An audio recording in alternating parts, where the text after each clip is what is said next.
Hey, what's going on, people? Thanks for tuning in to your IC's channel. Saturday morning, I'm at the library waiting for my son. He's got tutoring today. So yeah, I'm just gonna do a little recap of the week. I did the auto parts this week again. Well, I do it Monday to Friday, and I did a couple jobs this morning this week. I did a wheelchair job, and I did some supplies, going from a paper company down to I don't even remember. Oh, supermarket, to a bakery. Um, so yeah, I did a couple jobs this week. I don't know if it was slow or they just didn't call me, but I didn't check in. I know I do the night run and I'm home all day. I do my thing, do what I gotta do. If they call me, I do the job. I don't really call in. I will be calling in this week because holidays are coming, so I want to get that little extra moolah.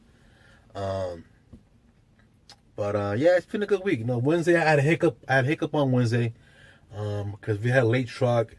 I was all set, ready to go. Um, it looks like this a little bit, the van, and I was all ready to go, and they gave me a couple extra pieces that came from Connecticut, so I threw them in. I glanced at them, threw them in the van, and I went on my way. And when I was halfway, and I was almost done, I was on like my fourth to last stop. I realized on my third stop I missed a piece, so I had to go back, 40 minutes, and then go, much. So it added about an hour and a half to my run, about an hour and a half run to my run that day, so that night. So that kind of sucked, but it is what it is. It's part of the job, especially when you're rushing through things. That's why it's always especially when you're not scanning, just take your time. They actually let someone go yesterday,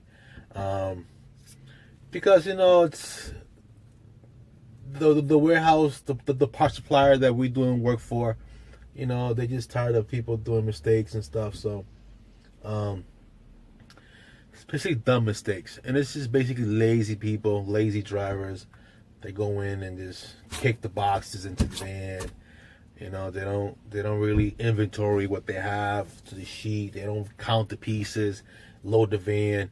They just load it, whatever. Something's missing. So someone got let go yesterday.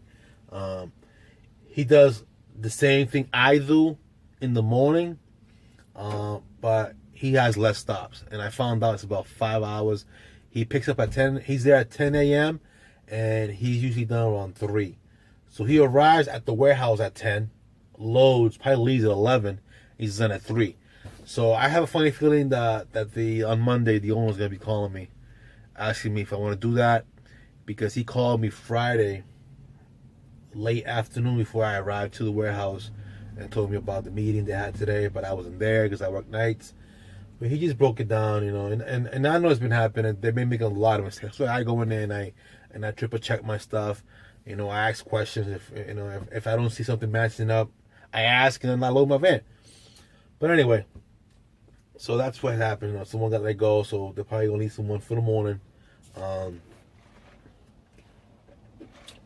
Excuse me. And but that's it.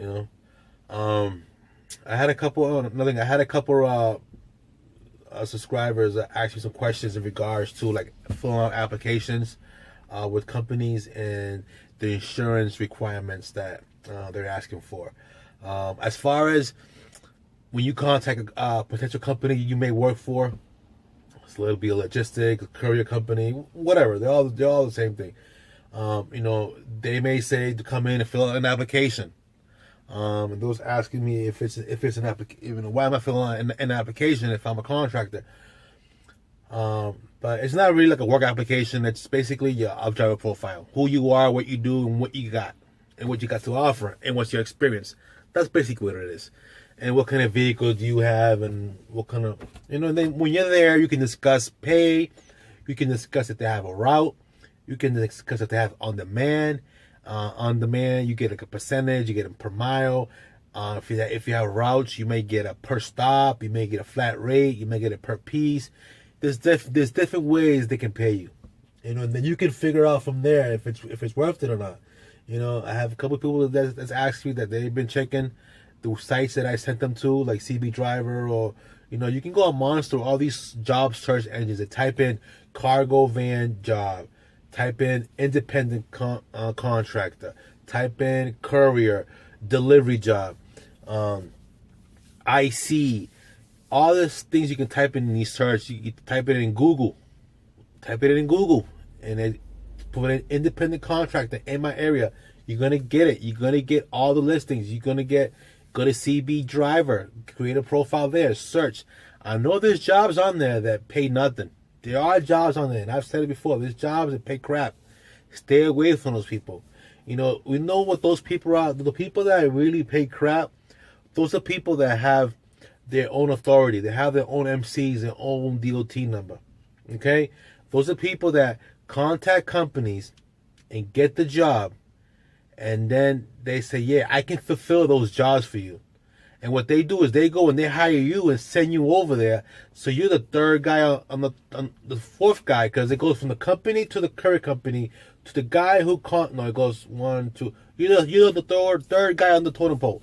So, because I've done that before in the past. I've done that, because there's a company. I'm not gonna name the company. There's a company that does not work directly with independent contractors due to legal issues. Because a lot of these companies get sued.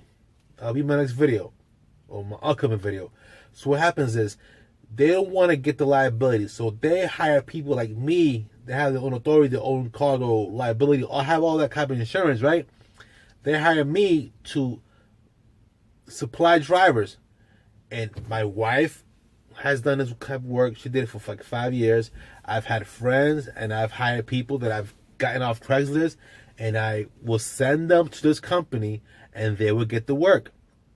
What happens is the company will then pay me, and I will keep 10% of their pay.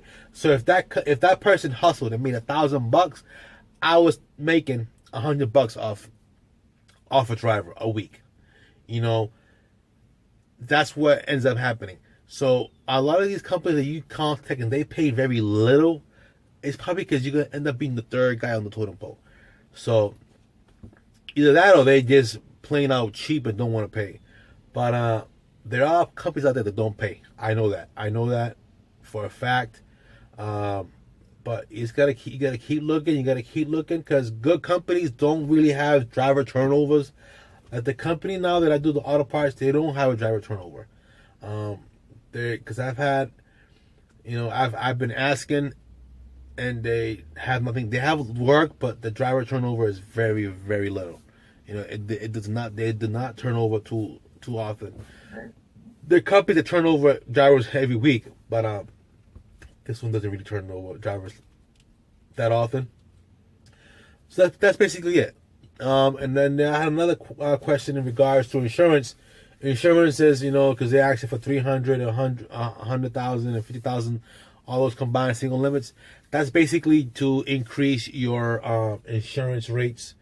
Go from 100,000 to 300,000, go from 50,000 to 100,000, and go 8,000 to 50,000. That's just the limits on your policy. Just increase it to those numbers. You don't have to have collision. You don't have to have comprehensive. You don't have to have none of that stuff. All you need is basic collision. Basic liability. You don't have to have all that fancy stuff, all that full coverage. Just have basic insurance. But one thing I'm gonna tell you guys, that if you guys raise your rates and you contact let's say you contact Progressive, and you have regular, you don't have commercial plates, you don't have a commercial policy, you have a regular passenger policy, and you call, do not tell them you doing contracting work or you're working out of your vehicle, because you don't have a commercial policy, and you will be canceled or you won't get renewed. Another thing is when you contact these companies and they increase your rates, and you get a copy of your policy, and you give that copy to the company you're going to do work with, okay?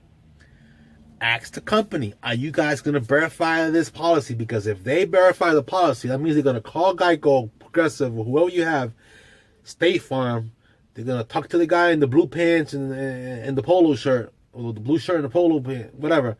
You know what I'm talking about? That State Farm guy. Or they're gonna talk to Flo from Progressive. What happens is they're gonna say, "Hey, listen, Flo, does X person have this policy? Is this policy active?" And Flo is gonna say from Progressive, "Listen, X person doesn't have a commercial policy. She shouldn't be using her vehicle for insurance for work purposes. So you will get canceled or you won't get renewed. So be very, very careful when you give your copy of your insurance policy to these companies, because they will check to see if these policies are active, and if they do, chances are you will get canceled or you won't get renewed. So you can just ask them, be straight up. Listen, are you gonna verify this? Some of them will say no. We just gonna put it in your file. Someone asks you why you're asking, and you say, listen, because chances are, because I have regular plates, and if you call them up, I will get canceled or won't get renewed. So, the ones that've been doing it for a while, they know you will get canceled and won't get renewed, and they won't check. But it's happened to me in the past. My first gig when I had my van, like probably 8 years ago, whatever, 10 years ago, I increased my rates. I gave her my copy of my policy, and a couple months later, I got a letter from Geico saying they weren't going to renew my van because they found out I was using my car for work, because the company that I was doing work for, they verified, and they called Geico and they said, "Who's this? Octavio? What? Say what? He using this? No, he not supposed to." And they didn't renew my van. So yeah, so very, very careful with that. But but besides that, just keep looking, man. I know it's tough to find them. Keep your eyes out. Like we guys go out and you see vans driving around or unloading at supermarkets, unloading at whatever retail shop. You can ask them. You can always ask them. Because I say the good companies don't have too many driver turnovers, and good companies only hire drivers through referrals. Meaning, if I'm a good driver and I've been with a company for X amount of years or X amount of months, right, and I'm a good driver and the company knows I'm a good driver, I'm gonna say, listen, you need a driver, I got one for you. He drives, he's good too. Boom, referral. He's gonna get in. I've known good companies that pay good money, and every single driver, they're all related. All related. Cousins, friends, nieces, nephews, husbands, wives. All of them are related. They all from the same nationality. They can be Latino. I went to one warehouse where they were all Latinos. They were all of them. I'm like, what? And they were all cousins, brothers, uncles, sisters, because they all got in by referral. There's companies they didn't have to post no kind of advertisement, no ads, because drivers kept referring sisters, brothers, uncles, neighbors, and you'd be surprised. I've been to companies where everybody's related. Everybody's related, So there won't be no need to put nothing online to advertise looking for drivers, because they pay so good. They got them. I've seen husbands, wives, and kids driving. Husband got a van, wife got a van, son got a van, daughter has a van. They're all of them driving. So I know they're tough to find, but you gotta keep. Craigslist, Google search it. Cargo van, independent contracting job, delivery job, cargo van delivery, Sprinter, whatever. You can put all those in the search, and you will get some kind of result. And you can go from there. But anyway, I'm gonna cut this video short because it's getting kind of long. So anyway, thanks for watching. Thanks for tuning in. Thanks for all the new subscribers. Thank you very much.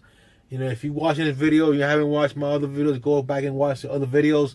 You may learn something. You may not learn nothing. Probably stuff you already know. But just subscribe. Any comments, you shoot me an email, rmbcs@yahoo.com. if you have any questions. And I'll see you guys in the next video. You know, in my next video I'm gonna be discussing, maybe I already discussed it, but anyway, just keep tuned. You know, hit the subscribe button so you get notified, so when I get a new video you can be the first to watch it. Anyways, thanks for watching. Peace.